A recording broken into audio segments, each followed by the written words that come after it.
I'm your host, Annie Bowles, and this is News du Jour.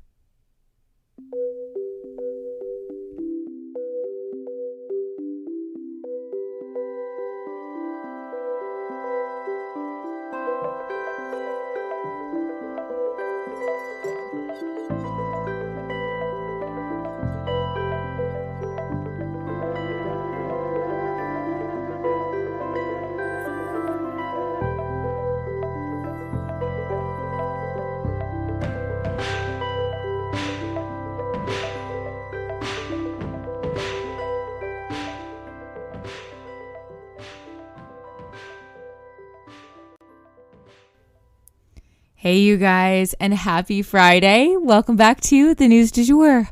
Oh, we made it. Hallelujah. Right here at the top of the episode, though, I wanted to remind you guys that it is less than 2 weeks until the midterms. So make a plan. The time is now. Of course, you can vote before November 8th. There's early voting. You can vote by mail. You have lots of options these days. But know what you need to bring. Know what you need to do. Make a plan. Bring a friend. Bring a snack.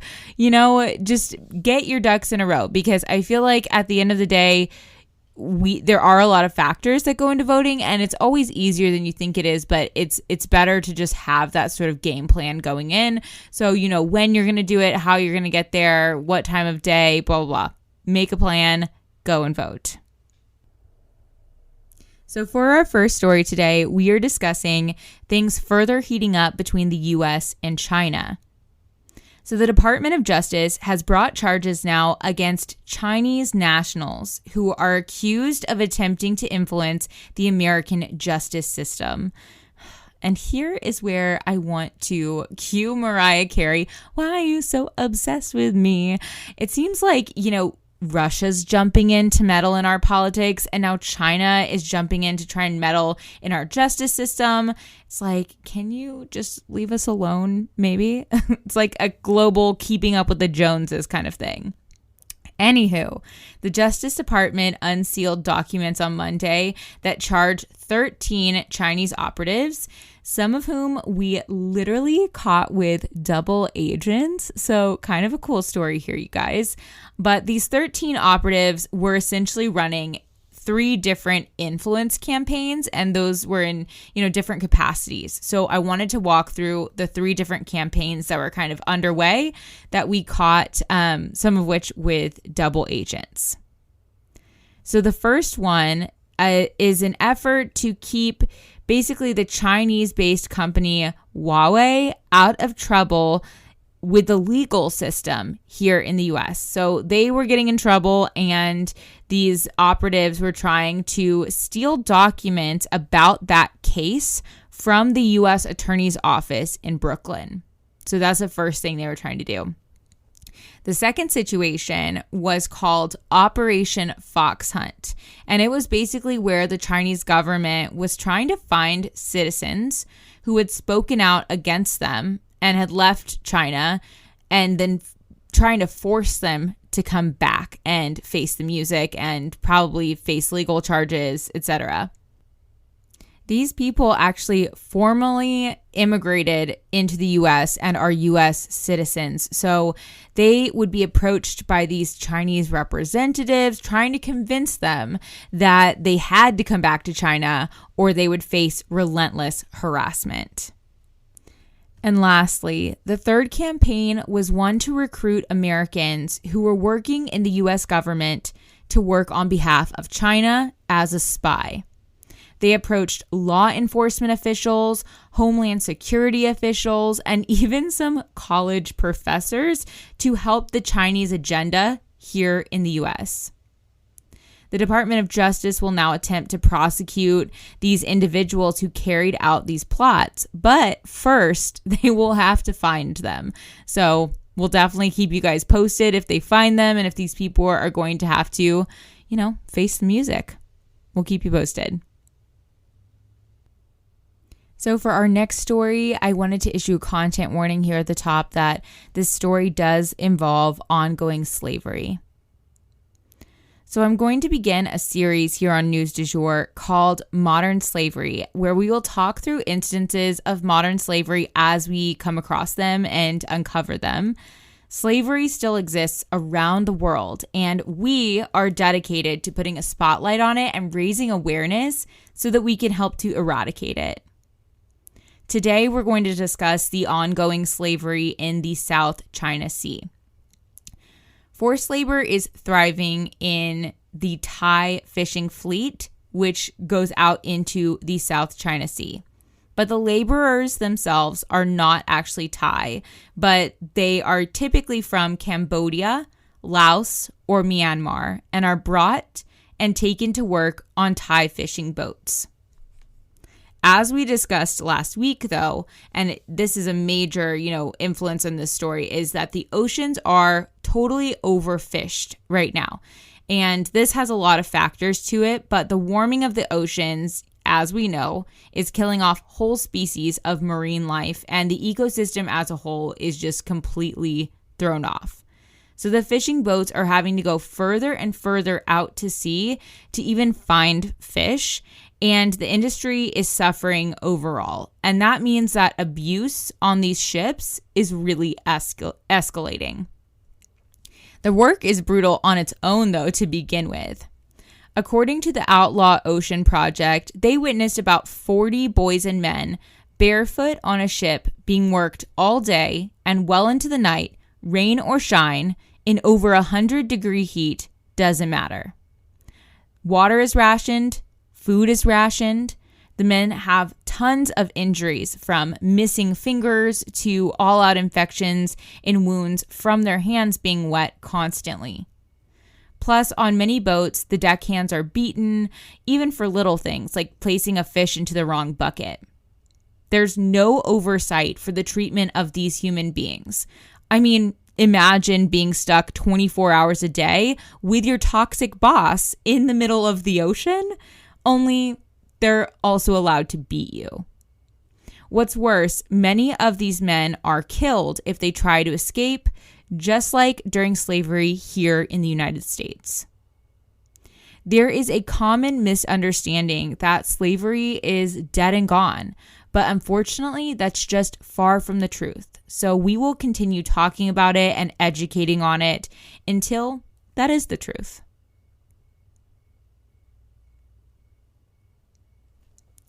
And next up, I wanted to give you guys some updates on the war in Ukraine, but unfortunately, I do have to issue a pretty strong content warning here.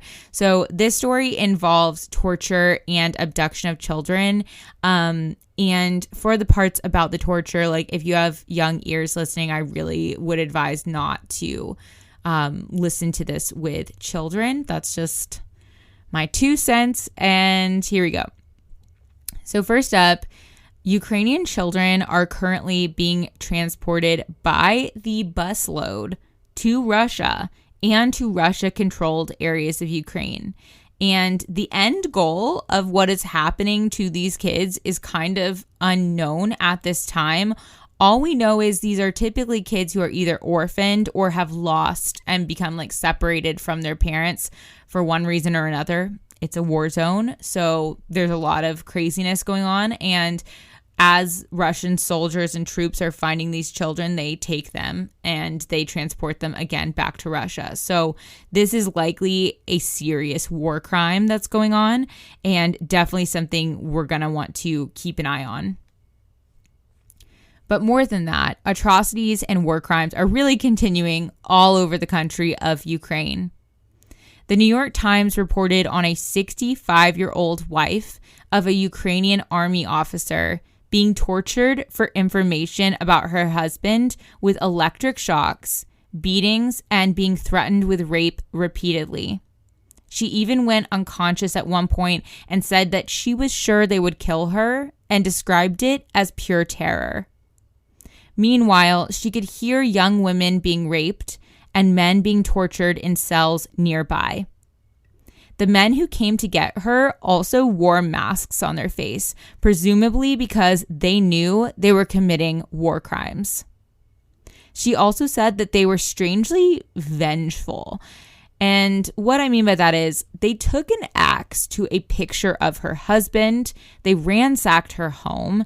They actually attacked her husband's car with an axe and with gunfire. And this is an element that we've been seeing throughout all of the crimes that are going on against just average citizens. We're seeing so much just anger and kind of hatred, which is interesting because supposedly this war is all about Ukraine actually being part of Russia and them being so kin and the same. So where is that element of anger coming from? It's definitely bizarre. They weren't really on a mission, there was something else malicious at play. Almost every civilian that they tortured was stripped naked as well, looking to humiliate these people to the maximum for no real reason. They put a number of men and women through a mock execution, you guys, where they were made to dig their own graves and kneel, and then they were just kept for a few weeks and set free without rhyme or reason. When Ukrainian police officers have returned to these kind of recently flipped cities where they took back the city, they're overwhelmed with complaints of rape, torture, property damage, theft, and missing children. The scale of abuse is just enormous. They have found over 534 instances of people being tortured to death, with genitals removed, nails pulled off, fingers cut off, hands tied, electrocution, being beaten and strangled. Bodies of civilians have just been riddled with bullets that they've found. As if it wasn't enough just to shoot them to kill them. They had to completely shoot up their whole body. Some prisoners were held in cages outdoors. So things are just getting insane, you guys. And it's so important that we all keep an ear to the ground on this because, this is real. This is what's happening and we can't let it get any further than it has. And this is why we need to be helping Ukraine. Russia-controlled cities are cut off from food and basic services as well, and Ukrainians are beginning to get frustrated with their own local leadership because they're not having basic services restored in a timely fashion. So if you guys remember, Russia was sort of taking out water and electricity sources, and they're still finicky all across the country, and locals are beginning to blame their own elected officials for not being able to get things up and running again. But with Russia continuing to shell and take aim specifically at these resources, Putin is really trying and succeeding at causing a division within Ukraine. And he's making people so miserable that they're beginning to blame their own leaders, even though they know that Putin is the one who's ultimately to blame. And lastly for today, Mark Meadows is ordered to testify in Georgia. So if you guys remember, there is a big criminal investigation going on in Georgia accusing former President Trump of election meddling when he tried to pressure officials to find votes, quote unquote, for him. Yeah. And now Mark Meadows, the former president's chief of staff from that time period, is being forced by a judge to testify. Now, his lawyers will likely appeal that decision, and he may be able to plead the fifth in this scenario. I'm not totally sure. I need to consult my lawyer, aka my father, about that. But subpoenaing these high-power individuals in several cases is a sign that a lot of these cases are really circling in on the Trump camp and on Trump himself. So we'll definitely keep you guys posted if there's any updates on this case or any of the other ongoing investigations or legal battles that Trump is facing. And that is the news du jour. Today, I wanted to leave you guys with the quote, "There is always light if we are brave enough to see it, if we are only brave enough to be it." If you enjoyed this episode, please consider becoming a patron of our podcast. For $7.99 a month, you can unlock tons of perks like breaking news text messages so that you're never out of the loop. Tons of bonus episodes are already up there ready for you to binge, and a discussion board full of networking opportunities and much more. Go to www.patreon.com/sugarfree media today to become a patron.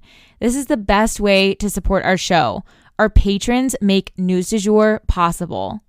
But a couple other ways to support our podcast are rate and review on whatever podcast platform you use to listen, share on your social media, you have influence, tell your friends, family, and colleagues that you love News du Jour and why you listen. You can also follow us on social media under sugarfreemedia.co on Instagram, just Sugarfree Media, all one word, on TikTok, and sugarfree_media on Twitter. We also have a weekend newsletter called Dreamers Digest that's full of dreamy content recommendations for your weekend and a life update from yours truly. Sign up today on our website, www.sugarfreemedia.co. Our music is by Joey Lavoie and Nicholas Foster. Our cover art is by Hannah Pierce Photography. Our Sugar Free Media logo is by Catherine Jezik Designs. Any twinkling or little footsteps you might hear in the background are by my dog, Rhett. He's a rescue pup and always records with me. We appreciate you listening and look forward to telling you about the news again next time on News du Jour.